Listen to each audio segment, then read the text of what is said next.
ਕਲਿਆਣ ਨਗਰ ਹੈ, ਉੱਥੇ ਮੇਰਾ ਮਕਾਨ ਸੀਗਾ। ਉੱਥੋਂ ਅਸੀਂ ਡੇਰੇ ਜਾਣਾ ਆਉਣਾ ਸੀਗਾ। ਇਹਦੇ ਨਾਲ ਜੁੜਨੇ ਕਰਕੇ ਫਿਰ ਇਹਨੇ ਮੈਨੂੰ ਉੱਥੇ ਡੇਰੇ ਦਾ ਪ੍ਰਬੰਧਕ 5 ਬੰਦੇ ਸੀ, ਉਹਨਾਂ ਨੂੰ ਪ੍ਰਬੰਧਕ ਬਣਾਤੇ ਸਾਨੂੰ। ਜਦੋਂ ਉਹ ਸਾਰਾ ਰਣਜੀਤ ਸਿੰਘ ਦੀ ਭੈਣ ਨੇ ਰਣਜੀਤ ਸਿੰਘ ਨੂੰ ਜਦੋਂ ਦੱਸਿਆ, ਰਣਜੀਤ ਸਿੰਘ ਦਾ ਇੱਕਦਮ ਕ੍ਰੋਧ, ਉਹਨਾਂ ਗੁੱਸਾ ਇੰਨਾ ਆ ਗਿਆ ਉਹਨੂੰ ਵੀ ਜਿਹੜੇ ਨੂੰ ਅਸੀਂ ਰੱਬ ਮੰਨਦੇ ਹਾਂ, ਜੋ ਖੁਦਾ ਮੰਨਦੇ ਹਾਂ, ਪਤਾ ਨਹੀਂ ਕੀ ਕੁਛ ਮੰਨਦੇ ਹਾਂ, ਉਹ ਬੰਦਾ ਇਸ ਤਰ੍ਹਾਂ ਦਾ ਕਰਤੂਤਾਂ ਵਾਲਾ ਬੰਦਾ ਹੈ। ਫਿਰ ਇਹਦੇ ਅੰਦਰ ਅੱਗ ਲੱਗ ਗਈ ਗੁਰਮੀਤ ਸਿੰਘ ਦੇ, ਵੀ ਇਹਨੂੰ ਸਾਰਾ ਪਤਾ ਹੈ ਤੇ ਇਹ ਹੁਣ ਦੱਸਦਾ ਨਹੀਂ ਤੇ ਵੀ ਇਹ ਹੁਣ ਗਾਹਾਂ ਉਲਟ ਚੱਲੂਗਾ ਤੇ ਮੇਰੀ ਜਿਹੜੀ ਚਿੱਠੀ ਚੁੱਠੀ ਹੈ ਤੇ ਜਿਹੜਾ ਬਲਾਤਕਾਰ ਕੁੜੀਆਂ ਨਾਲ ਕੀਤੇ ਹੈ ਉਹ ਹੁਣ ਇਹ ਪਰਦੇ ਚੱਕੂਗਾ। ਵੀ ਫਿਰ ਇਹਨਾਂ ਨੇ ਉੱਥੇ ਮਾਰਿਆ, ਦੋਨਾਂ ਪਾਸੇ ਉਹਦੇ ਗੋਲੀਆਂ ਮਾਰੀਆਂ। ਫਿਰ ਉਹਨਾਂ ਨੂੰ ਉੱਥੇ ਪਾਰਟੀ ਕੀਤੀ, ਉੱਥੇ ਨੱਚੇ ਕੁੱਦੇ, ਉੱਥੇ ਫਿਰ ਭੰਗੜੇ ਪਾਏ ਇਹਨਾਂ ਨੇ ਵੀ ਅੱਜ ਇੱਕ ਗਦਾਰ ਦੀ ਅਸੀਂ ਗਦਾਰ ਨੂੰ ਮਾਰਿਆ।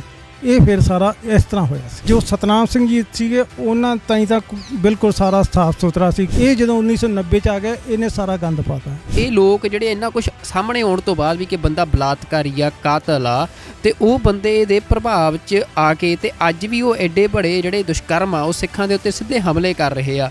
ਤੁਸੀਂ ਇਸ ਚੀਜ਼ ਨੂੰ ਕਿਵੇਂ ਦੇਖ ਰਹੇ ਹੋ ਵੀ ਉਹ ਬੰਦੇ ਨੇ ਹਿਪਨੋਟਾਈਜ਼ ਕੀਤੇ ਹੋਏ ਜਾਂ ਉਹਦੇ ਕੋਲ ਕਿਹੜੀ ਤਾਕਤ ਆ ਕਿ ਉਹ ਲੋਕਾਂ ਤੋਂ ਇਹੋ ਜਿਹੇ ਕੰਮ ਕਰਵਾ ਰਿਹਾ? ਸਰਕਾਰਾਂ ਅੱਗੇ ਹੱਥ ਜੋੜ ਕੇ ਬੇਨਤੀ ਹੈ ਵੀ ਇੱਕ ਵਾਰ ਇਹਨੂੰ ਰਿਮਾਂਡ ਤੇ ਲੈ ਕੇ ਕਿਸੇ ਚੰਗੇ ਅਫਸਰ ਤੋਂ ਸਖਤੀ ਨਾਲ ਪੁੱਛ ਗਿੱਛ ਕਰ ਲੈਣ। ਜੇ ਇਹ ਤੋਂ ਸਾਰਾ ਕੁਝ ਨਾ ਆ ਗਿਆ ਤਾਂ ਮੈਨੂੰ ਕਹਿ ਦਿਓ। ਤੁਸੀਂ ਮੱਥਾ ਟੇਕੋ, ਲੋਕਾਂ ਨੂੰ ਦਿਖਾਓ ਵੀ ਹਾਂ ਮੱਥਾ ਟੇਕ ਰਹੇ ਹਾਂ, ਪਰ ਅੰਦਰ ਤੁਸੀਂ ਇਹ ਕਹੋ ਵੀ ਅਸੀਂ ਗੁਰਮੀਤ ਸਿੰਘ ਨੂੰ ਟੇਕ ਰਹੇ ਹਾਂ। ਇਹ ਭਾਵਨਾ ਇਹਦੇ ਅੰਦਰ ਸੀ। ਇਹਦੇ ਅੰਦਰ ਗੁਰੂ ਗ੍ਰੰਥ ਸਾਹਿਬ ਮਹਾਰਾਜ ਜੀ ਪ੍ਰਥਾਏ ਕੋਈ ਬਿਲਕੁਲ ਵੀ ਰੱਤੀ ਭਰ ਵੀ ਇਹਦੇ ਅੰਦਰ ਕੋਈ ਪ੍ਰੇਮ ਨਹੀਂ ਹੈ, ਕੋਈ ਨਹੀਂ ਹੈ। ਇਹਦੇ ਅੰਦਰ ਨਫ਼ਰਤੀ ਹੈ। ਸਿਰਫ ਤੇ ਸਿਰਫ ਜੋ ਅੱਖੀਂ ਦੇਖਿਆ ਸੀ, ਕੰਨੀ ਸੁਣਿਆ ਸੀ ਸਾਹਮਣੇ ਮਰਡਰਾਂ ਦਾ ਜੋ ਕੀਤੇ ਹੈ, ਜੋ ਕੁੜੀਆਂ ਨੇ ਮੈਨੂੰ ਆ ਕੇ ਦੱਸਿਆ ਬਲਾਤਕਾਰ ਵੀ ਸਾਡੇ ਨਾਲ ਆਹ ਹੋਇਆ, ਐਂ ਹੋਇਆ, ਸਾਨੂੰ ਇੰਨਾ ਤੰਗ ਕੀਤਾ, ਆਹ ਕੀਤਾ, ਉਹ ਸਾਰਾ ਬੋਲਿਆ। ਔਰ ਉਸ 'ਤੇ ਅੱਜ ਪਰਮਾਤਮਾ ਦੀ ਕਿਰਪਾ ਨਾਲ ਮੇਰੀ ਜਿੱਤ ਹੋ ਗਈ ਹੈ। ਵਾਹਿਗੁਰੂ ਜੀ ਕਾ ਖਾਲਸਾ, ਵਾਹਿਗੁਰੂ ਜੀ ਕੀ ਫਤਿਹ। ਦੁਨੀਆ ਭਰ ਵਿੱਚ TV 84 ਦੇਖ ਰਹੇ ਸਮੂਹ ਦਰਸ਼ਕਾਂ ਨੂੰ ਅਸੀਂ ਅੱਜ ਦੀ ਇਸ ਖਾਸ ਪੇਸ਼ਕਸ਼ ਵਿੱਚ ਜੀ ਆਇਆਂ ਨੂੰ ਕਹਿੰਦੇ ਹਾਂ। ਅੱਜ CBI ਅਦਾਲਤ ਨੇ ਇੱਕ ਵੱਡਾ ਫੈਸਲਾ ਸੁਣਾਇਆ ਹੈ। 2002 ਦੇ ਵਿੱਚ ਰਣਜੀਤ ਸਿੰਘ ਕਤਲ ਕੇਸ ਹੋਇਆ ਸੀ। ਰਣਜੀਤ ਸਿੰਘ ਡੇਰਾ ਸੱਚਾ ਸੌਦਾ ਦਾ ਇੱਕ ਮੈਨੇਜਰ ਸੀ। ਗੁਰਮੀਤ ਰਾਮ ਰਹੀਮ ਸਿੰਘ ਦਾ ਖਾਸ ਬੰਦਾ ਸੀ, ਮੈਨੇਜਰ ਦੇ ਅਹੁਦੇ ਤੇ ਸੀ। ਪਰ ਗੁਰਮੀਤ ਰਾਮ ਰਹੀਮ ਜੋ ਕਿ ਪਹਿਲਾਂ ਵੀ ਜਿਹਦੇ ਖਿਲਾਫ ਬਲਾਤਕਾਰ ਦੇ ਦੋਸ਼ ਸਾਬਤ ਹੋ ਚੁੱਕੇ ਨੇ, ਕਤਲਾਂ ਦੇ ਦੋਸ਼ ਸਾਬਤ ਹੋ ਚੁੱਕੇ ਨੇ, ਤਾਂ ਗੁਰਮੀਤ ਰਾਮ ਰਹੀਮ ਦੇ ਪਰਦੇ ਦੁਨੀਆ ਚੁੱਕ ਕੇ ਤੇ ਉਸ ਦਾ ਸੱਚ ਦੁਨੀਆ ਸਾਹਮਣੇ ਲਿਆਉਣ ਵਾਲਾ ਪਹਿਲਾ ਬੰਦਾ ਰਣਜੀਤ ਸਿੰਘ ਸੀ, ਜਿਸ ਨੇ ਕਿ ਗੁਰਮੀਤ ਰਾਮ ਰਹੀਮ ਵੱਲੋਂ ਡੇਰੇ ਵਿੱਚ ਕੁੜੀਆਂ ਦੇ ਨਾਲ, ਜਿਨ੍ਹਾਂ ਨੂੰ ਸਾਧਵੀਆਂ ਕਹਿੰਦੇ ਸੀ, ਉਹਨਾਂ ਦੇ ਨਾਲ ਜੋ ਦੁਸ਼ਕਰਮ ਕੀਤੇ ਜਾਂਦੇ ਸੀ, ਉਹਨਾਂ ਦੇ ਨਾਲ ਸਰੀਰਕ ਸ਼ੋਸ਼ਣ ਜੋ ਕੀਤਾ ਜਾਂਦਾ ਸੀ, ਉਸ ਦਾ ਚਿੱਠਾ ਦੁਨੀਆ ਸਾਹਮਣੇ ਖੋਲ੍ਹਿਆ ਸੀ, ਜਿਸ ਨੂੰ ਪੱਤਰਕਾਰ ਛਤਰਪਤੀ ਨੇ ਆਪਣੇ ਅਖਬਾਰ 'ਚ ਛਾਪਿਆ ਸੀ। ਅਤੇ ਉਸ ਤੋਂ ਬਾਅਦ ਇਸ ਰਣਜੀਤ ਸਿੰਘ ਦਾ ਫਿਰ ਡੇਰਾ ਸਿਰਸਾ ਦੇ ਮੁਖੀ ਗੁਰਮੀਤ ਰਾਮ ਰਹੀਮ ਨੇ ਕਤਲ ਕਰਵਾ ਦਿੱਤਾ ਸੀ। ਅਤੇ ਉਸ ਕਤਲ ਕੇਸ ਦੇ ਵਿੱਚ ਅੱਜ ਗੁਰਮੀਤ ਰਾਮ ਰਹੀਮ ਨੂੰ CBI ਅਦਾਲਤ ਨੇ ਦੋਸ਼ੀ ਮੰਨਦਿਆਂ ਧਾਰਾ 302 ਦੇ ਅਧੀਨ ਉਸ ਨੂੰ ਦੋਸ਼ੀ ਮੰਨਿਆ ਆ। ਅਤੇ 12 ਅਕਤੂਬਰ ਨੂੰ ਗੁਰਮੀਤ ਰਾਮ ਰਹੀਮ ਨੂੰ ਇਸ ਕੇਸ ਦੇ ਵਿੱਚ ਅਤੇ ਉਸ ਦੇ ਨਾਲ ਜਿਹੜੇ ਹੋਰ ਕਤਲ ਦੇ ਵਿੱਚ ਸ਼ਾਮਲ ਲੋਕ ਸੀ ਉਹਨਾਂ ਨੂੰ ਸਜ਼ਾ ਸੁਣਾਈ ਜਾਣੀ ਆ। ਸਾਡੇ ਨਾਲ ਮੌਜੂਦ ਨੇ ਸਰਦਾਰ ਖੱਟਾ ਸਿੰਘ ਜੀ। ਸਰਦਾਰ ਖੱਟਾ ਸਿੰਘ ਜੀ ਵੀ ਕਿਸੇ ਸਮੇਂ ਡੇਰੇ ਨਾਲ ਜੁੜੇ ਹੋਏ ਸੀ, ਪਰ ਜੋ ਅੰਦਰ ਚੱਲ ਰਿਹਾ ਸੀ ਅਤੇ ਉਸ ਤੋਂ ਫਿਰ ਤੰਗ ਆ ਕੇ ਅਤੇ ਸਰਦਾਰ ਖੱਟਾ ਸਿੰਘ ਨੇ ਵੀ ਜਿਹੜਾ ਹੈ ਇਸ ਕੇਸ ਦੇ ਵਿੱਚ ਇੱਕ ਅਹਿਮ ਗਵਾਹੀ ਦਿੱਤੀ ਆ। ਇਹਨਾਂ ਦੀ ਗਵਾਹੀ ਦੇ ਸਿਰ 'ਤੇ ਹੀ ਅੱਜ ਅਦਾਲਤ ਇਸ ਫੈਸਲੇ ਤੱਕ ਪਹੁੰਚੀ ਆ। ਤਾਂ ਮੈਂ ਖੱਟਾ ਸਿੰਘ ਜੀ ਨੂੰ ਸਭ ਤੋਂ ਪਹਿਲਾਂ ਜੀ ਆਇਆਂ ਨੂੰ ਕਹਿੰਦਾ ਵਾਹਿਗੁਰੂ ਜੀ ਕਾ ਖਾਲਸਾ, ਵਾਹਿਗੁਰੂ ਜੀ ਕੀ ਫਤਿਹ। ਸਰਦਾਰ ਖੱਟਾ ਸਿੰਘ ਜੀ, ਇਹ ਕੇਸ ਦੁਨੀਆ ਨੂੰ ਇਹਦੇ ਬਾਰੇ ਕਾਫੀ ਚਿਰਾਂ ਤੋਂ ਚਰਚਾ ਚੱਲਦੀ ਰਹੀ ਆ ਕਿ ਇਹ ਕੇਸ ਕੀ ਸੀ। ਤਾਂ ਮੈਂ ਅੱਜ ਇਹ ਫੈਸਲਾ ਆਇਆ, ਬੜਾ ਤੁਸੀਂ ਵੀ, ਤੁਹਾਡੇ ਦਿਲ ਨੂੰ ਵੀ ਬੜਾ ਧਰਵਾਸ ਆਇਆ ਹੋਊਗਾ। ਤਾਂ ਸਭ ਤੋਂ ਪਹਿਲਾਂ ਮੈਂ ਇਹੀ ਜਾਣਨਾ ਚਾਹੁੰਦਾ ਕਿ ਤੁਸੀਂ ਸਾਡੇ ਦਰਸ਼ਕਾਂ ਨੂੰ ਇਹ ਦੱਸੋ ਕਿ ਤੁਸੀਂ ਇਸ ਕੇਸ ਦੇ ਨਾਲ ਕਿਵੇਂ ਜੁੜੇ ਹੋਏ ਸੀ? ਮੈਂ ਇਸ ਕੇਸ ਨਾਲ ਇਸ ਜੁੜਿਆ ਸੀ, ਮੈਂ ਪਹਿਲਾਂ ਤੋਂ ਬਾਬਾ ਮਸਤਾਨਾ ਜੀ ਹੋਏ, ਸਤਨਾਮ ਸਿੰਘ ਜੀ ਹੋਏ, ਉਸ ਤੋਂ ਬਾਅਦ 90 'ਚ ਇਹ ਆ ਗਿਆ ਸੀ। ਉੱਥੇ ਆਪਣੇ ਕਲਿਆਣ ਨਗਰ ਹੈ, ਉੱਥੇ ਮੇਰਾ ਮਕਾਨ ਸੀਗਾ, ਉੱਥੋਂ ਅਸੀਂ ਡੇਰੇ ਜਾਣਾ ਆਉਣਾ ਸੀਗਾ। ਉਸ ਤੋਂ ਬਾਅਦ ਇਹਦੇ ਨਾਲ ਜੁੜੇ, ਇਹਦੇ ਨਾਲ ਜੁੜਨੇ ਕਰਕੇ ਫਿਰ ਇਹਨੇ ਮੈਨੂੰ ਉੱਥੇ ਡੇਰੇ ਦਾ ਪ੍ਰਬੰਧਕ 5 ਬੰਦੇ ਸੀ, ਉਹਨਾਂ ਨੂੰ ਪ੍ਰਬੰਧਕ ਬਣਾਤੇ ਸਾਨੂੰ ਵੀ ਇਹ 5 ਬੰਦੇ ਤੁਸੀਂ ਡੇਰੇ ਦਾ ਜੋ ਵੀ ਇਹ ਕੰਮਕਾਰ ਹੈ, ਜੋ ਵੀ ਹੈ ਉਹ ਸਾਰਾ ਤੁਸੀਂ ਕਰਨਾ ਹੈ। ਉਸ ਤੋਂ ਬਾਅਦ ਇਹਨੇ ਮੈਨੂੰ ਗੱਡੀ ਦਾ ਵੀ ਕਿਹਾ ਵੀ ਤੂੰ ਜਦੋਂ ਨਾਲ ਚੱਲਣਾ ਹੁੰਦਾ ਤਾਂ ਤੂੰ ਡਰਾਈਵਰ ਦੀ ਬਜਾਏ ਤੂੰ ਗੱਡੀ ਚਲਾਇਆ ਕਰ। ਮੈਂ ਉਹ ਗੱਡੀ ਵੀ ਨਾਲ ਇਹਦੇ ਚਲਾਉਣ ਲੱਗ ਗਿਆ, ਨਾਲ ਜਾਣ ਲੱਗ ਗਿਆ। ਉਦੋਂ ਫਿਰ ਇਹ ਸਾਰਾ ਜਦੋਂ ਇਸ ਤਰ੍ਹਾਂ ਹੋ ਗਿਆ 2003 'ਚ, ਇਹ 2002 'ਚ ਤਾਂ ਇੱਕ ਚਿੱਠੀ ਆਉਂਦੀ ਹੈ, ਗੁੰਮਨਾਮ ਚਿੱਠੀ ਪ੍ਰਧਾਨ ਮੰਤਰੀ ਨੂੰ ਪਾਈ ਹੈ, ਹੋਰ ਆਈ ਹੈ। ਉਹ ਚਿੱਠੀ ਤੋਂ ਬਾਅਦ ਇਹਦੇ ਆਪਣੇ ਰਣਜੀਤ ਸਿੰਘ ਸੀ ਜਿਹੜਾ, ਉਹਦੀ ਭੈਣ ਤਾਂ ਡੇਰੇ 'ਚ ਸਾਧੂ ਸੀ ਤੇ ਵੈਸੇ ਸਕੂਲ ਕਾਲਜ 'ਚ ਪੜ੍ਹਾਉਂਦੇ ਸੀ। ਛੋਟੀਆਂ ਬੱਚੀਆਂ ਸੀਗੀਆਂ ਰਣਜੀਤ ਸਿੰਘ ਦੀਆਂ, ਉਹ ਦੋਨੇ ਸਕੂਲ 'ਚ ਉੱਥੇ ਹੋਸਟਲ 'ਚ ਪੜ੍ਹਦੀਆਂ ਸੀ ਸਰਸੀ ਡੇਰੇ 'ਚ। ਉਹ ਜਦੋਂ ਸਾਰਾ ਰਣਜੀਤ ਸਿੰਘ ਦੀ ਭੈਣ ਨੇ ਰਣਜੀਤ ਸਿੰਘ ਨੂੰ ਜਦੋਂ ਦੱਸਿਆ ਵੀ ਐਂ ਕਰਕੇ ਹੋਰ ਕੁੜੀਆਂ ਵੀ ਆ, ਉਹਨਾਂ ਨਾਲ ਸਾਰਿਆਂ ਨਾਲ ਬਲਾਤਕਾਰ ਹੋਇਆ, ਐਂ ਹੋਇਆ, ਇਹ ਬਹੁਤ ਇਸ ਤਰ੍ਹਾਂ ਦਾ ਘਟੀਆ ਇਨਸਾਨ ਹੈ। ਜਦੋਂ ਉਹ ਸਾਰਾ ਰਣਜੀਤ ਸਿੰਘ ਦੀ ਭੈਣ ਨੇ ਰਣਜੀਤ ਸਿੰਘ ਨੂੰ ਜਦੋਂ ਦੱਸਿਆ, ਰਣਜੀਤ ਸਿੰਘ ਦਾ ਇੱਕਦਮ ਸਾਰੇ ਦਾ ਸਾਰਾ ਮਤਲਬ ਇੰਨਾ ਉਹਦਾ ਕ੍ਰੋਧ, ਉਹਨਾਂ ਗੁੱਸਾ ਇੰਨਾ ਆ ਗਿਆ ਉਹਨੂੰ ਵੀ ਜਿਹੜੇ ਨੂੰ ਅਸੀਂ ਰੱਬ ਮੰਨਦੇ ਹਾਂ, ਜੋ ਖੁਦਾ ਮੰਨਦੇ ਹਾਂ, ਪਤਾ ਨਹੀਂ ਕੀ ਕੁਛ ਮੰਨਦੇ ਹਾਂ, ਉਹ ਬੰਦਾ ਇਸ ਤਰ੍ਹਾਂ ਦਾ ਕਰਤੂਤਾਂ ਵਾਲਾ ਬੰਦਾ ਹੈ। ਉੱਥੋਂ ਫਿਰ ਇੱਕਦਮ ਰਣਜੀਤ ਸਿੰਘ ਆਪਦੀਆਂ ਭੈਣ ਨੂੰ ਅਤੇ ਦੋਨੇ ਬੇਟੀਆਂ ਨੂੰ ਉੱਥੋਂ ਹਟਾ ਕੇ ਸਕੂਲ 'ਚੋਂ ਕੱਢ ਕੇ ਲੈ ਜਾਂਦਾ ਆਪਦੇ ਘਰੇ। ਫਿਰ ਕੁਛ ਚਿਰ ਵਾਸਤੇ ਡੇਰੇ ਆਉਣੋਂ ਹਟ ਗਿਆ ਰਣਜੀਤ ਸਿੰਘ। ਫਿਰ ਰਣਜੀਤ ਸਿੰਘ ਨੂੰ ਜਦੋਂ ਇਹਨਾਂ ਨੇ ਡੇਰੇ 'ਚੋਂ ਇੱਕ ਪ੍ਰਸ਼ੋਤਮ ਲਾਲ ਟਵਾਣੇ ਦਾ, ਉਹ ਡੇਰੇ 'ਚ ਹੀ ਰਹਿੰਦਾ ਹੁਣ ਵੀ, ਉਹ ਉੱਥੋਂ ਲੈ ਕੇ ਆਏ ਉਹਨੂੰ ਇੱਥੇ ਡੇਰੇ ਜਦੋਂ ਲੈ ਕੇ ਆਏ, ਪਹਿਲਾਂ 50 ਨੰਬਰ 'ਚ ਪ੍ਰਬੰਧਕ ਮੋਹਨ ਲਾਲ ਅਤੇ ਇੱਕ ਦਰਸ਼ਨ ਸਿੰਘ ਉਹ ਅਤੇ ਇੱਕ ਇੰਦਰ ਸੈਨ ਸੀਗਾ, ਹੋਰ ਕਈ ਜਣੇ, ਇਹ ਸਾਰੇ ਉਹਨੂੰ ਸਮਝਾਈ ਜਾਂਦੇ ਆ ਵੀ ਤੇਥੋਂ ਜੇ ਕੋਈ ਗਲਤੀ ਹੋਈ ਹੈ ਤਾਂ ਮਾफ़ੀ ਮੰਗ ਲਾ। ਉਹ ਇਹ ਤਾਂ ਕਹਿਣ ਨਾਲ ਵੀ ਤੇਰੀ ਭੈਣ ਨੇ ਜਿਹੜਾ ਤੈਨੂੰ ਦੱਸਿਆ ਵੀ ਕੀ ਹੋਏ ਕਰਤੂਤਾਂ ਕਰਦਾ, ਕੀ ਕਰਦਾ, ਵੀ ਉਹ ਤਾਂ ਹੁਣ ਕਹਿ ਨਾ ਸਕਣ ਅਤੇ ਵੀ ਉਹਨੂੰ ਕਹੀ ਜਾਣਾ, ਉਹ ਤਾਂ ਮੇਥੋਂ ਗਲਤੀ ਹੋਈ ਨਹੀਂ, ਮਾफ़ੀ ਮੈਂ ਕਾਹਦੀ ਮੰਗ ਲਾਂ। ਫਿਰ ਜਦੋਂ 5 ਵਜੇ 4:30 5 ਵਜੇ ਇਹਨੂੰ ਜਿਹੜੇ ਗੁਫਾ ਕਹਿੰਦੇ ਇਹਨੂੰ, ਗੁਰਮੀਤ ਸਿੰਘ ਜਿੱਥੇ ਰਹਿੰਦਾ ਉੱਥੇ ਲੈ ਗਏ। ਗੁਰਮੀਤ ਸਿੰਘ ਨੂੰ ਮਿਲਾਇਆ। ਗੁਰਮੀਤ ਸਿੰਘ ਵੀ ਆਦਾ ਵੀ ਭਾਈ ਤੇਰੇ ਤੋਂ ਕੋਈ ਗਲਤੀ ਹੋਈ ਤਾਂ ਮਾफ़ੀ ਮੰਗ ਲਾ, ਕੋਈ ਗੱਲ ਨਹੀਂ, ਗਲਤੀ ਬੰਦੇ ਤੋਂ ਹੋ ਹੀ ਜਾਂਦੀ ਆ। ਉਹ ਜੀ ਮੇਰੇ ਤੋਂ ਕੋਈ ਗਲਤੀ ਨਹੀਂ ਹੋਈ। ਫਿਰ ਇਹਦੇ ਅੰਦਰ ਅੱਗ ਲੱਗ ਗਈ ਗੁਰਮੀਤ ਸਿੰਘ ਦੇ, ਵੀ ਇਹਨੂੰ ਸਾਰਾ ਪਤਾ ਹੈ ਅਤੇ ਇਹ ਹੁਣ ਦੱਸਦਾ ਨਹੀਂ, ਅਤੇ ਵੀ ਇਹ ਹੁਣ ਗਾਹਾਂ ਉਲਟ ਚੱਲੂਗਾ ਅਤੇ ਮੇਰੀ ਜਿਹੜੀ ਚਿੱਠੀ ਚੁੱਠੀ ਹੈ ਅਤੇ ਜਿਹੜਾ ਬਲਾਤਕਾਰ ਕੁੜੀਆਂ ਨਾਲ ਕੀਤੇ ਹੈ ਉਹ ਹੁਣ ਇਹ ਪਰਦੇ ਚੱਕੂਗਾ।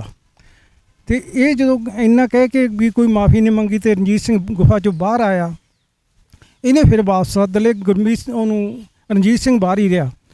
ਇਹ ਆਦਾ ਵੀ ਹੁਣ ਐਂ ਕਰੋ, ਤੁਸੀਂ ਕੋਈ ਕੈਂਟਰ ਟਰੱਕ ਦਾ ਇੰਤਜ਼ਾਮ ਕਰੋ ਅਤੇ ਰਾਹ 'ਚ ਇਹਦੇ ਐਕਸੀਡੈਂਟ 'ਚ ਇਹਨੂੰ ਮਾਰੋ।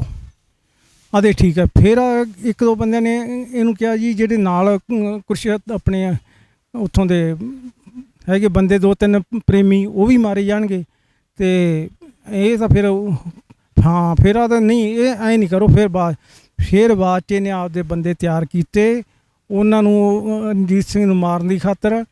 ਉੱਥੇ ਉਹ ਸ਼ਾਮ ਨੂੰ ਕੋਈ 3:30-4 ਵਜੇ ਖੇਤ ਚਾਹ ਦੇਣ ਗਿਆ। ਖੇਤੋਂ ਜਦੋਂ ਵਾਪਸ ਆਉਣ ਲੱਗਿਆ, ਦੋਨਾਂ ਕਮਾਦ 'ਚ 3 ਕਰਮਾਂ ਦੀ ਪਹੀ ਸੀ, ਦੋਨਾਂ ਪਾਸੇ ਇਹ ਲੁੱਕ ਗਿਆ। ਕਾਰ ਇਹਨਾਂ ਨੇ ਸੜਕ 'ਤੇ ਖੜਾਈ ਹੈ, ਸਟਾਰਟ ਗੱਡੀ ਰੱਖੀ ਆ ਦੇ। ਬਾਅਦ 'ਚ ਇਹਨਾਂ 'ਚੋਂ 1-2 ਮੁੰਡੇ ਮੈਨੂੰ ਦੱਸਿਆ ਉਹਨਾਂ ਨੇ ਵੀ ਅਸੀਂ ਐਂ ਕਰਕੇ ਆਏ, ਅਤੇ ਉਹਨਾਂ ਤੋਂ ਪਤਾ ਲੱਗਿਆ ਸੀ ਮੈਨੂੰ ਵੀ ਫਿਰ ਇਹਨਾਂ ਨੇ ਉੱਥੇ ਉਹਨੂੰ ਮਾਰਿਆ, ਦੋਨਾਂ ਪਾਸੇ ਉਹਦੇ ਗੋਲੀਆਂ ਮਾਰੀਆਂ। ਫਿਰ ਇਹਨਾਂ ਨੇ ਆਪਣੀ ਕਾਰ 'ਚ ਬਹਿ ਕੇ, ਇੱਕ ਪੁਲਿਸ ਮੁਲਾਜ਼ਮ ਸੀਗਾ, ਉਹਨੇ ਤੁਰੀ ਜਾਂਦੀ ਗੱਡੀ 'ਚ ਯੂਨੀਫਾਰਮ ਪਾਈ ਆਪਦੀ ਪੁਲਿਸ ਵਾਲੀ। ਫਿਰ ਉੱਥੋਂ ਕੁਰਸ਼ੇਤਰ ਤੋਂ ਸਰਸੇ ਨੂੰ ਚੱਲੇ ਹੈ। ਸਰਸੇ ਰਾਹ 'ਚ ਇਹਨਾਂ ਨਹੀਂ ਜਾਂਦੇ ਨੇ, ਧਰਮ ਸਿੰਘ ਇੱਕ ਇਹਦਾ ਰਸੋਈਆ ਗੁਰਮੀਤ ਸਿੰਘ ਦਾ, ਉਹਨੂੰ ਫੋਨ ਕੀਤਾ ਵੀ ਅਸੀਂ ਆਪਦਾ ਕੰਮ ਕਰ ਆਏ ਹਾਂ। ਉਹਨਾਂ ਨੂੰ ਫਿਰ ਆਦਾ ਵੀ ਤੁਸੀਂ ਕਿਸੇ ਰੈਸਟੋਰੈਂਟ ਹੈ ਉੱਥੇ ਆ ਜਾਓ। ਫਿਰ ਗੁਰਮੀਤ ਸਿੰਘ ਨੇ ਉਹਨਾਂ ਨੂੰ ਕਿਹਾ ਵੀ ਤੂੰ ਉਹਨਾਂ ਦੀ ਹੌਸਲਾ ਅਫਜ਼ਾਈ ਕਰੋ। ਫਿਰ ਉਹਨਾਂ ਨੂੰ ਉੱਥੇ ਪਾਰਟੀ ਕੀਤੀ, ਉੱਥੇ ਨੱਚੇ ਕੁੱਦੇ, ਉੱਥੇ ਫਿਰ ਭੰਗੜੇ ਪਾਏ ਇਹਨਾਂ ਨੇ ਵੀ ਅੱਜ ਇੱਕ ਅਸੀਂ ਗਦਾਰ ਨੂੰ ਮਾਰਿਆ। ਇਹ ਫਿਰ ਸਾਰਾ ਇਸ ਤਰ੍ਹਾਂ ਹੋਇਆ ਸੀ। ਅਤੇ ਆਪਣਾ ਖੱਟਾ ਸਿੰਘ ਜੀ, ਤੁਸੀਂ ਵੀ ਡੇਰੇ ਨਾਲ ਜੁੜੇ ਰਹੇ ਹੋ, ਬੜੇ ਕਰੀਬੀ ਰਹੇ, ਤੁਹਾਨੂੰ ਪ੍ਰਬੰਧਕ ਤਾਂ ਬਣਾਇਆ, ਤੁਹਾਡੀਆਂ ਭਾਵਨਾਵਾਂ ਜੁੜੀਆਂ ਹੋਈਆਂ ਸੀ। ਚਲੋ ਇਹ ਕੇਸ ਤਾਂ ਸਾਰਾ ਸਪਸ਼ਟ ਹੋ ਗਿਆ, ਸਮਝ ਲੱਗ ਗਿਆ, ਪਰ ਹੋਰ ਬੜੀ ਦੁਨੀਆ ਜੁੜੀ ਹੋਈ ਆ ਡੇਰਾ ਸਿਰਸਾ ਦੇ ਨਾਲ। ਬਲਕਿ ਇਕੱਲਾ ਡੇਰਾ ਸਿਰਸਾ ਨਹੀਂ, ਹੋਰ ਬੜੇ ਡੇਰੇ ਪੰਜਾਬ 'ਚ ਇਸ ਤਰ੍ਹਾਂ ਦੇ ਚੱਲ ਰਹੇ ਆ ਜਿਹੜੇ ਲੋਕਾਂ ਦੀਆਂ ਭਾਵਨਾਵਾਂ ਨੂੰ ਆਪਣੇ ਨਾਲ ਜੋੜ ਲੈਂਦੇ ਆ, ਅਤੇ ਲਗਾਤਾਰ ਜਿਹੜੇ ਡੇਰੇਦਾਰ ਨੇ ਉਹ ਇਸ ਤਰ੍ਹਾਂ ਦੇ ਮਾੜੇ ਕਰਮਾਂ ਦੇ ਵਿੱਚ ਉਹਨਾਂ ਦੇ ਕਰਮ ਸਾਹਮਣੇ ਆ ਰਹੇ ਆ। ਤਾਂ ਤੁਸੀਂ ਇਹ ਸਾਰੀ ਚੀਜ਼ ਨੂੰ ਆਪਣੀ ਜ਼ਿੰਦਗੀ ਦਾ ਇੱਕ ਲੰਮਾ ਸਮਾਂ ਬਿਤਾਇਆ ਉਸ ਬੰਦੇ ਦੇ ਨਾਲ। ਹੁਣ ਜੇ ਤੁਸੀਂ ਸੋਚਦੇ ਹੋ ਤਾਂ ਤੁਹਾਨੂੰ ਕਿੱਥੇ ਗਲਤੀ ਲੱਗਦੀ ਹੈ, ਜਾਂ ਕਿਹੜੀ ਉਹ ਗੱਲ ਲੱਗਦੀ ਹੈ ਕਿ ਜਿਹਦੇ ਕਰਕੇ ਲੋਕ ਕਾਮਯਾਬ ਹੋ ਰਹੇ ਆ? ਗਲਤੀ ਇਹੀ ਹੈ, ਇੱਕ ਤਾਂ ਸਾਡੇ ਵੀ ਜੋ ਸਤਨਾਮ ਸਿੰਘ ਜੀ ਸੀਗੇ, ਉਹਨਾਂ ਤਾਈਂ ਤਾਂ ਬਿਲਕੁਲ ਸਾਰਾ ਸਾਫ ਸੁਥਰਾ ਸੀ। ਕਿਉਂ? ਉਹਨਾਂ ਦੀ ਸਿੱਖਿਆ ਇਹੀ ਸੀ ਵੀ 10 ਨੌਂ ਦੀ ਕਿਰਤ ਕਰੋ, ਆਪਦਾ ਕਿਸੇ ਦੇ ਮਾੜਾ ਨਾ ਕਰੋ, ਜੋ ਵੀ ਕਿਸੇ ਦਾ ਚੰਗਾ ਕਰ ਸਕਦੇ ਹੋ ਕਰੋ। ਉਹਨਾਂ ਦੇ ਉੱਥੋਂ ਤਾਈਂ ਬਿਲਕੁਲ ਠੀਕ ਸੀ, ਉਹ ਕੋਈ ਮਾੜੀ ਸਿੱਖਿਆ ਨਹੀਂ ਦਿੰਦੇ ਸੀ। ਸ਼ਰਾਬ ਮਾਸ ਦਾ ਇਹਨਾਂ ਚੀਜ਼ਾਂ ਤੋਂ ਪਰਹੇਜ਼ ਕਰਾਉਂਦੇ ਸੀ। ਇਹ ਜਦੋਂ 1990 'ਚ ਆ ਗਿਆ, ਇਹਨੇ ਸਾਰਾ ਗੰਦ ਪਾਤਾ। ਉਸ ਤੋਂ ਬਾਅਦ ਇਹ ਖਤਮ। ਅੱਛਾ, ਜਿਹੜਾ ਆਪਾਂ ਆਦੇ ਹਾਂ ਵੀ ਜਿਹੜੇ ਹੋਰ ਹੈ, ਇਹ ਸਾਡੀਆਂ ਸੰਸਥਾਵਾਂ ਜੋ ਵੀ ਹੈ, ਇਹਨਾਂ 'ਚ ਸਾਡੇ ਕਮੀ ਹੈ ਵੀ ਜੇ ਅੱਜ ਅਸੀਂ ਆਪਣੇ ਪਿੰਡ ਕਿਤੇ ਸਕੂਲ ਖੋਲ੍ਹੀਏ, ਹੋਰ ਉਹਨਾਂ ਗਰੀਬਾਂ ਦੇ ਬੱਚਿਆਂ ਨੂੰ ਪੜ੍ਹਾਈਏ, ਉਹਨਾਂ ਦੀਆਂ ਕਿਤਾਬਾਂ ਕੋਈ ਉਹਨਾਂ ਦਾ ਜੋ ਉਹ ਕਰੀਏ, ਤਾਂ ਇਹਦਾ ਹੋਰ ਕੀ ਮੰਤਰ ਸੀ? ਕੋਈ ਇਹਦੇ ਕੋਲੇ ਕੋਈ ਤਾਕਤ ਨਹੀਂ ਸੀ, ਕੋਈ ਪਖੰਡੀ। ਇਹ ਜਿਹੜੇ ਪਿੰਡਾਂ ਦੇ ਲੋਕ ਸੀ ਉਹਨਾਂ ਨੂੰ ਕਹਿ ਕੇ ਵੀ ਤੁਸੀਂ ਉਹਨਾਂ ਦਾ ਘਰ ਪਾ ਦਿਓ, ਉਹਨਾਂ ਦੇ ਪੈਸਿਆਂ ਤੋਂ ਉੱਥੇ ਪਾ ਕੇ ਕੁੰਜੀਆਂ ਚਾਬੀਆਂ ਦੇਣੀਆਂ। ਇਹਨੇ ਕਿਹਨੇ ਬਣਾਇਆ ਜੀ? ਗੁਰਮੀਤ ਸਿੰਘ ਨੇ ਬਣਾਇਆ। ਉਹ ਪੈਸਾ ਸਾਰੇ ਉਹਨਾਂ ਪਿੰਡਾਂ ਦਾ, ਉਹਨਾਂ ਦਾ, ਤੇ ਵਾਹਵਾ ਖੱਟਦਾ ਸੀ ਗੁਰਮੀਤ ਸਿੰਘ, ਹੋਰ ਇਹਦੇ ਕੋਲੇ ਕੁਛ ਨਹੀਂ ਸੀ। ਇਸ ਕਰਕੇ ਲੋਕ ਗਰੀਬ ਪਰਿਵਾਰ ਜਿਹੜੇ ਦੇ ਬੱਚੇ ਨਹੀਂ ਪੜ੍ਹਦੇ ਸੀ ਜਾਂ ਕੋਈ ਘਰ ਨਹੀਂ ਸੀ, ਉਹਨਾਂ ਦੇ ਬਣਾਉਂਦਾ, ਉਹਨਾਂ ਨੂੰ ਆਸਰਾ ਹੋ ਜਾਂਦਾ ਵੀ ਹਾਂ ਸਾਡੇ ਤਾਂ ਇਹਨਾਂ ਨੇ ਬਣਾਇਆ, ਅਸੀਂ ਉੱਧਰ ਲੱਗ ਗਏ। ਇਸ ਕਰਕੇ ਜ਼ਿਆਦਾ ਉੱਧਰ ਲੱਗੇ ਸੀ। ਅੱਜ ਮੈਂ ਕਹਿ ਸਕਦਾ ਵੀ ਉਹਦਾ ਨਾਂ ਮਾਤਰ ਰਹਿ ਗਿਆ, ਉਹਦਾ ਸਭ ਟਮਟਮਾ ਸਾਰਾ ਖਤਮ ਹੋ ਚੁੱਕਾ ਹੈ।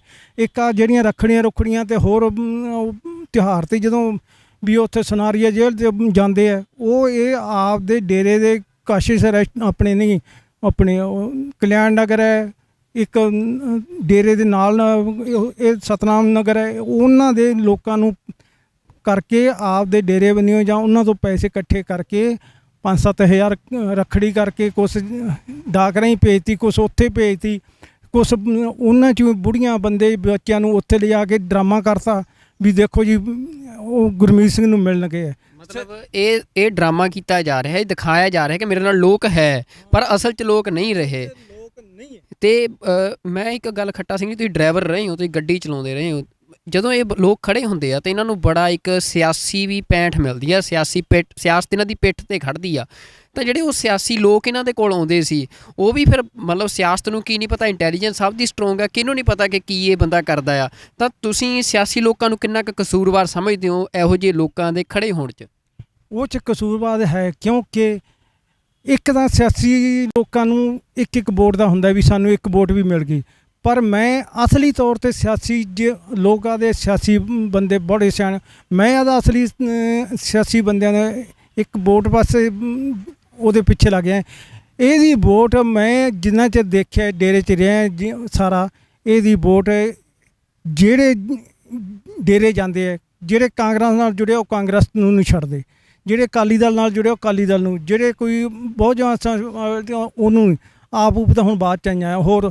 ਇਹ ਮਤਲਬ ਜਿਹੜੀਆਂ ਪਾਰਟੀਆਂ ਨਾਲ ਜਿਹੜੇ ਜੁੜੇ ਆ ਉਹ ਡੇਰਾ ਛੱਡ ਦੇਣਗੇ ਉਸ ਟਾਈਮ ਇਲੈਕਸ਼ਨ ਦੇ ਟਾਈਮ 'ਤੇ। ਡੇਰੇ ਵਾਲਿਆਂ ਦੇ ਚਾਹੇ ਲੱਖ ਡੇਰੇ ਵਾਲੇ ਜਾ ਕੇ ਪਿੰਡਾਂ 'ਚ ਕਹਿ ਦੇਣ ਵੀ ਇੱਧਰ ਪਾਓ, ਉਹਨਾਂ 'ਚ ਜਿਹੜੇ ਕੋਈ ਨਿਊਟਰਲ ਕੋਈ 1% ਮੰਨ ਲਈਏ ਹੋ ਸਕਦਾ, ਤੇ ਨਹੀਂ ਇਹਦੀ ਵੋਟ ਵਾਟ ਹੈ ਹੀ ਨਹੀਂ ਸੀ। ਪਤਾ ਨਹੀਂ ਲੋਕਾਂ ਦੇ ਕਿਉਂ ਅੱਖਾਂ 'ਤੇ ਪੱਟੀਆਂ ਬੰਨੀਆਂ ਸੀ ਵੀ ਪਤਾ ਨਹੀਂ ਇਹਨਾਂ ਦੀਆਂ ਵੋਟਾਂ। ਮੈਂ ਬਹੁਤ ਨੇੜਿਓਂ ਹੋ ਕੇ ਦੇਖਿਆ ਵੀ ਵੋਟਾਂ ਵਾਟਾਂ ਇਹਦੇ ਪੱਲੇ ਹੈ ਹੀ ਨਹੀਂ। ਲੋਕ ਆਪੋ ਆਪਣੇ, ਹਰ ਬੰਦਾ ਕਿਸੇ ਪਾਰਟੀ ਨਾਲ ਜੁੜਿਆ ਹੋਇਆ, ਉਹ ਉੱਧਰ ਹੀ ਜਾਊਗਾ ਡੇਰੇ ਨੂੰ। ਉਸ ਟਾਈਮ 'ਤੇ ਇਲੈਕਸ਼ਨਾਂ ਦੇ ਟਾਈਮ 'ਤੇ ਡੇਰੇ ਆਉਣੋਂ ਹਟ ਜੂਗਾ ਜਿੰਨਾ ਚਿਰ ਵੋਟਾਂ ਨਹੀਂ ਪੈਂਦੀਆਂ, ਪਰ ਡੇਰੇ ਉਹ ਵੋਟਾਂ ਪਾ ਕੇ ਉਸ ਤੋਂ ਬਾਅਦ ਜਾਊਗਾ। ਤੇ ਬੇਅਦਬੀਆਂ ਹੋਈਆਂ ਗੁਰੂ ਗ੍ਰੰਥ ਸਾਹਿਬ ਜੀ ਦੀਆਂ, ਬੇਅਦਬੀਆਂ ਦੇ ਸਿੱਧੇ ਕਨੈਕਸ਼ਨ ਡੇਰਾ ਸਿਰਸਾ ਨਾਲ ਜੁੜਦੇ, ਜਿਹੜੇ ਲੋਕਾਂ ਨੇ ਭਾਵੇਂ ਉਹ ਬਰਗਾੜੀ 'ਚ ਕੀਤੀਆਂ, ਹੁਣ ਤਾਂ ਅਕਾਲ ਤਖਤ ਸਾਹਿਬ ਦੇ ਉੱਤੇ ਜਿਹੜੀ ਬੇਅਦਬੀ ਹੋਈ, ਉਹ ਜਿਹੜਾ ਬੰਦਾ ਕਰਦਾ ਆ ਉਹਦਾ ਪਰਿਵਾਰ ਸਿੱਧਾ ਡੇਰੇ ਨਾਲ ਜੁੜਿਆ ਹੋਇਆ। ਤੇ ਕੀ ਤੁਹਾਨੂੰ ਇਹ ਲੋਕ ਜਿਹੜੇ ਇੰਨਾ ਕੁਛ ਸਾਹਮਣੇ ਆਉਣ ਤੋਂ ਬਾਅਦ ਵੀ ਕਿ ਬੰਦਾ ਬਲਾਤਕਾਰੀ ਆ, ਕਾਤਲ ਆ, ਤੇ ਉਹ ਬੰਦੇ ਦੇ ਪ੍ਰਭਾਵ 'ਚ ਆ ਕੇ ਤੇ ਅੱਜ ਵੀ ਉਹ ਐਡੇ ਬੜੇ ਜਿਹੜੇ ਦੁਸ਼ਕਰਮ ਆ ਉਹ ਸਿੱਖਾਂ ਦੇ ਉੱਤੇ ਸਿੱਧੇ ਹਮਲੇ ਕਰ ਰਹੇ ਆ, ਤੁਸੀਂ ਇਸ ਚੀਜ਼ ਨੂੰ ਕਿਵੇਂ ਦੇਖ ਰਹੇ ਹੋ ਵੀ ਉਹ ਬੰਦੇ ਨੇ ਹਿਪਨੋਟਾਈਜ਼ ਕੀਤੇ ਹੋਏ ਜਾਂ ਉਹਦੇ ਕੋਲ ਕਿਹੜੀ ਤਾਕਤ ਆ ਕਿ ਉਹ ਲੋਕਾਂ ਤੋਂ ਇਹੋ ਜਿਹੇ ਕੰਮ ਕਰਵਾ ਰਿਹਾ? ਇਹ ਕੁਛ ਬੰਦਿਆਂ ਦੀ ਬੁੱਧੀ ਭ੍ਰਿਸ਼ਟ ਕਹਿ ਲਓ, ਕੁਛ ਕਹਿ ਲਓ ਜਿਹੜੇ ਹੈ, ਪਰ ਜ਼ਿਆਦਾ ਤੌਰ ਜਿਹੜੇ ਅਣਖ ਹੈ ਜਾਂ ਗੁਰੂ ਸਾਹਿਬਾਨਾਂ ਪਰਥਾਏ ਉਹਨਾਂ ਦੇ ਅੰਦਰ ਰੱਤੀ ਭਰ ਵੀ ਪ੍ਰੇਮ ਅੰਦਰ ਹੈ ਵੀ ਉਹਨਾਂ ਨੇ ਸਾਡੇ ਖਾਤਰ ਕੀ ਕੁਰਬਾਨੀਆਂ ਕੀਤੀਆਂ, ਕੀ ਕੀਤਾ, ਉਹ ਤਾਂ ਬੰਦਾ ਇਹਦੇ ਬੰਨੀ ਅੱਖ ਭਰ ਕੇ ਵੀ ਨਹੀਂ ਝਾਕਦਾ, ਪਿੱਠ ਕਰ ਲੂਗਾ, ਇਹਦਾ ਮੂੰਹ ਦੇਖ ਕੇ ਵੀ ਰਾਜੀ ਨਹੀਂ। ਪਰ ਕੁਛ ਬੰਦੇ ਹੁੰਦੇ ਹੈ ਚਾਪਲੂਸੀ, ਉਹ ਜੇ ਬੰਦਿਆਂ ਦਾ ਮੈਂ ਨਹੀਂ ਕਹਿ ਸਕਦਾ, ਪਰ ਜ਼ਿਆਦਾ ਤੌਰ 'ਤੇ। ਪਰ ਹਾਂ ਜੋ ਬਗਰਾੜੀ ਜੋ ਉੱਥੇ ਆਪਣੇ ਗੁਰੂ ਮਹਾਰਾਜ ਜੀ ਦੀਆਂ ਬੇਅਦਬੀਆਂ ਹੋਈਆਂ ਔਰ ਇਹਦੀਆਂ ਆਪਣੇ ਮੌੜ ਬੰਬ ਕਾਂਡ 'ਚ ਹੋਈਆਂ, ਜੋ ਵੀ ਹੋਈਆਂ, ਉਹ ਸਾਰਾ ਇਹਨੂੰ ਮੈਂ ਤਾਂ ਇਹ ਕਹਿਣਾ ਹੈ ਵੀ ਸਰਕਾਰਾਂ ਅੱਗੇ ਹੱਥ ਜੋੜ ਕੇ ਬੇਨਤੀ ਹੈ ਵੀ ਇੱਕ ਵਾਰ ਇਹਨੂੰ ਰਿਮਾਂਡ 'ਤੇ ਲੈ ਕੇ ਕਿਸੇ ਚੰਗੇ ਅਫਸਰ ਤੋਂ ਸਖਤੀ ਨਾਲ ਪੁੱਛ ਗਿੱਛ ਕਰ ਲੈਣ। ਜੇ ਇਹ ਤੋਂ ਸਾਰਾ ਕੁਝ ਨਾ ਆ ਗਿਆ ਤਾਂ ਮੈਨੂੰ ਕਹਿ ਦਿਓ। ਇਹ ਤੁਹਾਨੂੰ ਲੱਗਦਾ ਵੀ ਇਹਦਾ ਰਿਮਾਂਡ ਕਿਉਂ ਨਹੀਂ ਲਿਆ ਜਾ ਰਿਹਾ? ਇੰਨਾ ਕੁਝ ਸਾਹਮਣੇ ਆ ਗਿਆ, ਹਜੇ ਤੱਕ ਇੱਕ ਵਾਰ ਵੀ ਇਹ ਤੋਂ ਪੁੱਛ ਗਿੱਛ ਨਹੀਂ ਕੀਤੀ। ਆਈ ਹੈ ਨਾ, ਇਹ ਕੀ ਇਹ 'ਚ ਰਾਜਨੀਤੀ ਹੈ ਕਿ ਕੀ ਹੈ ਕੀ ਨਹੀਂ, ਇਹ ਪ੍ਰਮਾਤਮਾ ਜਾਣਦਾ, ਇਹ 'ਚ ਮੈਂ ਨਹੀਂ ਪੈ ਸਕਦਾ। ਪਰ ਇਹ ਬੰਦਾ, ਕਿਉਂਕਿ ਮੈਂ ਵੀ ਉੱਥੇ ਜਦੋਂ ਹੁੰਦਾ ਸੀ, ਇਹ ਗੁਰੂ ਗ੍ਰੰਥ ਸਾਹਿਬ ਮਹਾਰਾਜ ਜੀ ਪ੍ਰਥਾਏ ਪੂਰਾ ਗਲਤ ਬੋਲਦਾ ਸੀਗਾ। ਕੋਈ ਇਹ 'ਚ ਇਹਨੂੰ ਉਹ ਪ੍ਰੇਮ ਨਹੀਂ, ਕੋਈ ਜੋ ਇਹਨਾਂ ਦੇ ਪ੍ਰੇਮੀ ਦੱਸਦੇ ਆ, ਜੋ ਇੱਥੇ ਆਪਣੇ ਜਿੱਥੇ ਜਿੱਥੇ ਬੇਅਦਬੀਆਂ ਹੋਈਆਂ, ਜਿੱਥੇ ਗੁਰੂ ਮਹਾਰਾਜ ਜੀ ਦੇ ਅੰਗ ਖਿਲਾਰੇ ਗਏ, ਉਹ ਸਾਰਾ ਇਹਨਾਂ ਦੇ ਖਾਸ ਪ੍ਰੇਮੀ ਹੈ, ਉਹ ਵਿੱਚ ਹੈ। ਪਰ ਇਹਨੂੰ ਜਿੰਨਾ ਚਿਰ ਇਸ ਬੰਦੇ ਨੂੰ ਰਿਮਾਂਡ ਤੇ ਪੁੱਛ-ਗਿੱਛ ਨਹੀਂ ਹੁੰਦੀ ਉਹਨਾਂ ਚਿਰ ਕੁਛ ਨਹੀਂ ਬਣਦਾ। ਜਿੱਦਾਂ ਇਹਨੂੰ ਪੁੱਛ-ਗਿੱਛ ਕਰ ਲਈ ਉਹਦੇ ਸਾਰਾ ਇਹ ਦੁੱਧ ਦਾ ਦੁੱਧ ਪਾਣੀ ਦਾ ਪਾਣੀ ਸਾਹਮਣੇ ਆ ਜਾਊ। ਮਤਲਬ ਪਹਿਲਾਂ ਵੀ ਇਹ ਗੁਰੂ ਗ੍ਰੰਥ ਸਾਹਿਬ ਬਾਰੇ ਗਲਤ ਟਿੱਪਣੀਆਂ ਜਿਹੜੀਆਂ ਉੱਥੇ ਕਰਦਾ ਸੀ, ਪ੍ਰਭਾਵ ਜਿਹੜਾ ਆ ਗਲਤ ਪਾਉਂਦਾ ਸੀ ਆਪਣੇ ਜ਼ਿਆਦਾ ਤੌਰ 'ਤੇ ਬਾਹਰ ਨਹੀਂ, ਜਿਵੇਂ ਹੁਣ ਕੋਈ ਖਾਸ ਇਹਨੂੰ ਐਂ ਲੱਗਦਾ ਵੀ ਆ ਮੇਰੇ ਨਿੱਜੀ ਹੈ, ਉਹਨਾਂ ਬੰਦਿਆਂ ਨੂੰ ਜਾਂ ਉਹਨਾਂ ਪਰਿਵਾਰਾਂ ਨੂੰ ਸੱਦ ਕੇ ਉਹਨਾਂ ਨੂੰ ਕਹਿੰਦਾ ਸੀ ਵੀ ਮੱਥਾ ਟੇਕਣਾ ਤਾਂ ਆਪ ਦਾ ਉਦੋਂ ਉੱਥੇ ਟੇਕ ਦਿਓ, ਤਾਂ ਐਂ ਸਮਝੋ ਵੀ ਗੁਰਮੀਤ ਸਿੰਘ ਨੂੰ ਟੇਕ ਰਹੇ ਹੋ ਤੁਸੀਂ, ਵੀ ਇਹ ਨਾ ਸਮਝੋ ਵੀ ਤੁਸੀਂ ਗੁਰੂ ਗ੍ਰੰਥ ਸਾਹਿਬ ਮਹਾਰਾਜ ਜੀ ਨੂੰ ਟੇਕ ਰਹੇ ਹੋ। ਨਹੀਂ, ਤੁਸੀਂ ਮੱਥਾ ਟੇਕੋ, ਲੋਕਾਂ ਨੂੰ ਦਿਖਾਓ ਵੀ ਹਾਂ ਮੱਥਾ ਟੇਕ ਰਹੇ ਹਾਂ, ਪਰ ਅੰਦਰ ਤੁਸੀਂ ਇਹ ਕਹੋ ਵੀ ਅਸੀਂ ਗੁਰਮੀਤ ਸਿੰਘ ਜੀ ਨੂੰ ਟੇਕ ਰਹੇ ਹਾਂ। ਇਹ ਭਾਵਨਾ ਇਹਦੇ ਅੰਦਰ ਸੀ। ਇਹਦੇ ਅੰਦਰ ਗੁਰੂ ਗ੍ਰੰਥ ਸਾਹਿਬ ਮਹਾਰਾਜ ਜੀ ਪ੍ਰਥਾਏ ਕੋਈ ਬਿਲਕੁਲ ਵੀ ਰੱਤੀ ਭਰ ਵੀ ਇਹਦੇ ਅੰਦਰ ਕੋਈ ਪ੍ਰੇਮ ਨਹੀਂ ਹੈ, ਕੋਈ ਨਹੀਂ ਹੈ, ਇਹਦੇ ਅੰਦਰ ਨਫ਼ਰਤ ਹੀ ਹੈ। ਤੇ ਜਿਹੜਾ ਹੁਣ ਮਤਲਬ ਇਹ ਸਾਰਾ ਹੁਣ ਸਜ਼ਾ ਹੋਊਗੀ ਉਹਨੂੰ, ਤੁਹਾਨੂੰ ਲੱਗ ਰਿਹਾ ਵੀ ਕਿਉਂਕਿ ਉਹਦਾ ਜਿਹੜਾ ਪੈਸੇ ਦਾ ਨੈਟਵਰਕ ਆ, ਤੁਸੀਂ ਦੇਖੋ ਕਿ ਲੋਕਾਂ ਨੂੰ ਉਹ ਕਹਿੰਦੇ ਵੀ 1000 ਰੁਪਏ ਦੀ ਮਿਰਚ ਵੀ ਵੇਚਦਾ ਸੀ, ਮਤਲਬ ਇਹ ਵੀ ਆਇਆ ਵੀ ਉਹ ਤੁਸੀਂ ਡੇਰੇ 'ਚ ਰਹੇ ਹੋ, ਕਿਵੇਂ ਸਾਰਾ ਇਹਦਾ ਜਿਹੜਾ ਧੰਦਾ ਚੱਲਦਾ ਸੀ, ਗੁਰਕ ਧੰਦਾ, ਇਹ ਕਿਵੇਂ ਚੱਲਦਾ ਸੀ? ਵਪਾਰ ਵਾਲਾ ਇਹੀ ਚੱਲਦਾ ਸੀ। ਲੋਕ ਅੰਨੇ ਭਗਤ ਸੀ ਇਹਦੇ, ਹੁਣ ਤਾਂ ਨਹੀਂ ਹੈ, ਪਹਿਲਾਂ। ਅਤੇ ਉਹਨਾਂ ਨੂੰ ਮਤਲਬ ਇਹ ਜਿਵੇਂ ਹੁਣ ਆਪਣੇ ਕੋਈ ਅੰਗੂਰ ਲਿਆਂਦੇ ਜਾਂ ਕੋਈ ਹੋਰ ਚੀਜ਼ ਲਿਆਂਦੀ, ਉਹਦੇ ਹੱਥ ਲਾਤਾ, ਉਦੋਂ ਇਹ ਕਹਿ ਦਿੰਦੇ ਵੀ ਇਹ ਤਾਂ ਜੀ ਪ੍ਰਸ਼ਾਦ ਬਣ ਗਿਆ। ਫਿਰ ਬੋਲੀ ਲਾਉਂਦੇ, ਬੋਲੀ ਲਾ ਕੇ ਕਈ ਤਾਂ ਲੱਖ 1.5 ਲੱਖ ਨੂੰ 2 4 ਕਿਲੋ ਦਾ ਬੋਲੀ ਲੱਗ ਜਾਂਦੀ ਸੀ। ਉਹ ਕੀ ਕਰਦਾ ਸੀ ਸ਼ਰਾਰਤੀ, ਆਪਦੇ ਬੰਦੇ 5-4 ਤਾਂ ਆਪਦੇ ਖੜਾ ਲੈਂਦਾ, ਉਹਨਾਂ ਤੋਂ ਬੋਲੀ ਚੁਕਾਈ ਜਾਂਦਾ। ਨਵਾਂ ਬੰਦਾ ਜਦੋਂ 1.5-2 ਲੱਖ 'ਤੇ ਪਹੁੰਚ ਜਾਂਦਾ, ਨਵਾਂ ਬੰਦਾ ਉੱਥੇ ਕਹਿੰਦਾ ਨਹੀਂ ਛੱਡਤੀ, ਉਹ ਨਵਾਂ ਬੰਦਾ ਫਸ ਜਾਂਦਾ ਸੀ। ਉਹ ਆਪਦੇ ਬੰਦਿਆਂ ਨੂੰ ਇਹਨੇ ਇਸ਼ਾਰਾ ਦੇ ਕਰੀ ਜਾਣਾ, ਚੱਕੀ ਆਓ। ਜਦੋਂ ਲਾਸਟ 'ਤੇ ਪਹੁੰਚ ਗਿਆ, ਨਵੇਂ ਬੰਦੇ ਨੇ ਇੱਕ ਨੇ ਵੀ ਉਹਦੀ ਛੱਡਦਾ, ਉਹ ਨਵੇਂ ਬੰਦੇ ਨੂੰ ਐਂ ਫਸਾਉਂਦਾ ਸੀ, ਹੋਰ ਕੋਈ ਗੱਲ ਨਹੀਂ ਸੀ। ਤੇ ਇਹ ਜਿਹੜਾ ਹੁਣ ਮਤਲਬ ਸਾਰਾ ਹੀ ਅੱਜ ਜਿਹੜੇ ਫੈਸਲਾ ਹੋਣਾ 12 ਤਰੀਕ ਨੂੰ, ਆਖਰੀ ਸ਼ਬਦ ਤੁਸੀਂ ਮਤਲਬ ਇਸ ਫੈਸਲੇ ਨੂੰ ਸੁਣਨ ਤੋਂ ਬਾਅਦ, ਕਿਉਂਕਿ ਤੁਹਾਨੂੰ ਅਸੀਂ ਦੇਖਦੇ ਹਾਂ ਸਿਕਿਉਰਿਟੀ ਵੀ ਤੁਸੀਂ ਲਈ ਹੋਈ ਹੈ, ਤੁਹਾਡੀ ਜਾਨ ਨੂੰ ਲਗਾਤਾਰ ਤੁਸੀਂ ਕਿਹਾ ਕਿ ਖਤਰਾ ਸੀ, ਅਤੇ ਤੁਸੀਂ ਇੱਕ ਵਾਰ ਸ਼ਾਇਦ ਇਹ ਵੀ ਹੋਇਆ ਸੀ ਕਿ ਬਿਆਨ ਵੀ ਜਿਹੜੇ ਆ ਆਪਣੇ ਤੁਸੀਂ ਨਹੀਂ ਸੀ ਦੇ ਰਹੇ, ਡਰਦੇ ਵੀ ਮੈਨੂੰ ਖਤਮ ਕਰ ਦਿੱਤਾ ਜਾਊਗਾ। ਤਾਂ ਅੱਜ ਇਹ ਸਾਰੀ ਜੱਦੋ ਜਹਿਦ ਤੋਂ ਬਾਅਦ ਅੱਜ ਜਿਹੜਾ ਇਹ ਫੈਸਲਾ ਆ ਰਿਹਾ, ਤਾਂ ਹੁਣ ਤੁਹਾਨੂੰ ਕਿਹੋ ਜਿਹਾ ਮਹਿਸੂਸ ਹੋ ਰਿਹਾ? ਮੈਨੂੰ ਬਹੁਤ ਖੁਸ਼ੀ ਹੈ। ਲੋਕ ਕਹਿੰਦੇ ਸੀ ਖੱਟਾ ਵਿਕ ਗਿਆ, ਖੱਟਾ ਇਹ ਹੋ ਗਿਆ, ਖੱਟੇ ਨੇ ਐਂ ਕਰ ਲਿਆ। ਖੱਟੇ ਨੇ ਜੋ ਇਹਦੇ ਨਾਲ ਮੇਰੀ ਕੋਈ ਜਾਤੀ ਜਾਂ ਨਿੱਜੀ ਦੁਸ਼ਮਣੀ ਕੋਈ ਨਹੀਂ ਸੀ, ਬਿਲਕੁਲ ਵੀ ਨਾ। ਮੈਂ ਇਹਦੇ ਨਾਲ ਕੋਈ ਹੋਰ ਸੀ, ਸਿਰਫ ਅਤੇ ਸਿਰਫ ਜੋ ਅੱਖੀਂ ਦੇਖਿਆ ਸੀ, ਕੰਨੀ ਸੁਣਿਆ ਸੀ ਸਾਹਮਣੇ ਮਰਡਰਾਂ ਦਾ ਜੋ ਕੀਤੇ ਹੈ, ਜੋ ਕੁੜੀਆਂ ਨੇ ਮੈਨੂੰ ਆ ਕੇ ਦੱਸਿਆ ਬਲਾਤਕਾਰ ਵੀ ਸਾਡੇ ਨਾਲ ਆਹ ਹੋਇਆ, ਐਂ ਹੋਇਆ, ਸਾਨੂੰ ਇੰਨਾ ਤੰਗ ਕੀਤਾ, ਆਹ ਕੀਤਾ, ਉਹ ਸਾਰਾ ਬੋਲਿਆ।